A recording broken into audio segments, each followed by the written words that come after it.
Hello students. इस video में हम लोग सीखने वाले हैं that how to derive an equation for entropy change in an isothermal reversible process. तो एंट्रोपी चेंज के फॉर्मूला में अगर हम लोग जाएं तो entropy change is equal to reversible heat upon temperature. ये रिवर्सिबल का मतलब हो गया heat exchange in an reversible process, T is temperature in Kelvin scale. तो in a reversible isothermal process heat change कितना मिलेगा? तो for isothermal process delta U is equal to 0। Delta U क्या हो गया? U is internal energy change. So this means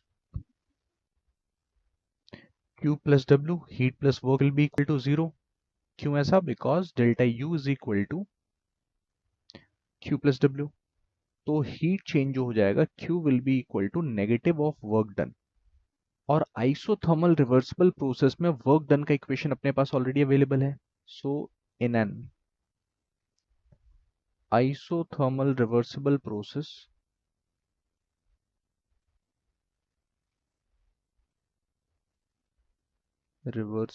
process work done is equal to minus 2.303 nRT log V2 upon V1। अब इसमें n क्या हो गया? n हो गया नंबर ऑफ मोल्स,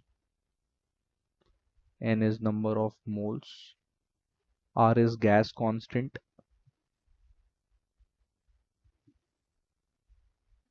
जो हम लोग 8.314 लेंगे, T is temperature in Kelvin, V2 is final volume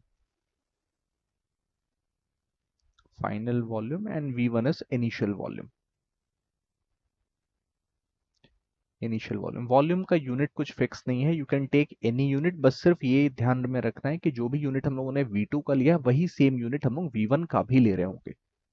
ml अगर एक का यूनिट है तो दूसरे का भी यूनिट ml ही होना चाहिए, बिकॉज रेशियो है तो वहां पे यूनिट एट लास्ट हमें मिलेंगे नहीं। So you can take any unit but same unit लेना है। तो एक बार वर्क डन मिल गया, we can find out Q। So Q is equal to minus of work done, that is 2.303 nRT log V2 upon V1।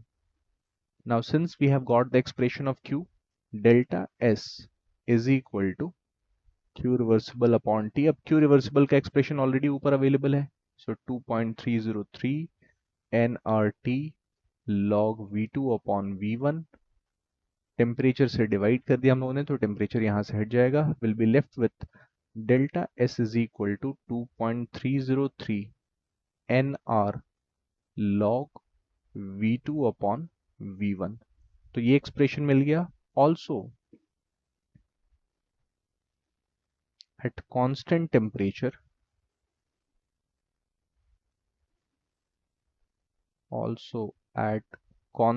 temperature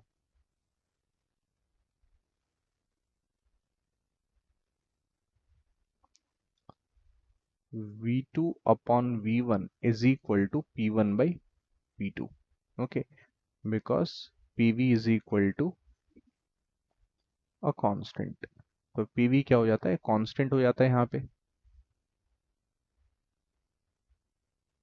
all right, so therefore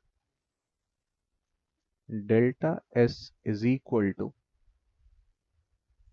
2.303 nR log